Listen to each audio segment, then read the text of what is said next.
Malipayon kun magkuyugay, sugilanon ni Angeli Lodovico, dibohon ni Rhea Diwata. Malipayon kun magkuyugay. Usa ka adlaw sa ilang klase, niingon ang maestra. Mga bata, i-drawing ninyo ang mga butang nga kaya ninyong buhaton. Dakong kalipay ang gibati sa usa ka bata nga babayi nga ganahan mag-drawing. Sa panahon sa recess, niduol ang maestra sa usa ka nag-inusarang batang babayi nga nagkaon. Gipangutana niya kini, nganong wala ka man muipon sa imong mga classmates nga nagdula-dula?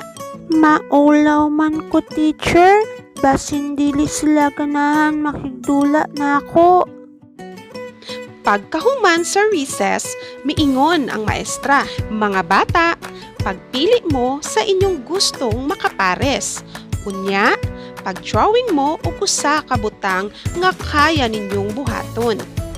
Ang dili manggiulawon nga batang babayi, niduol sa batang manggiulawon aron makigpares niini. Nagsugod tayon sila og drawing sa mga butang nga kaya nilang buhaton. Unya, miingon ang maestra, pagkuha mo og blocks o bloke og pormaha kining tore. Wala magkasinabot ang duha ka bata sa gusto nilang tore nga pormahon. Busa, giduol sila sa maestra ug gisultian nga kinahanglan magsabot sa angayang buhaton aron dali nila kining mabuhat. Tuod man, malipayon silang nagsabot sa disenyo o porma sa tore. Sukad ni adto, nahimo silang suod nga higala. Ilang nakatunan ang maayong pakigsabot o pakighuygon sa ilang classmates. Nahimatunan po nila nga malipayon di ay kun magkuyugay.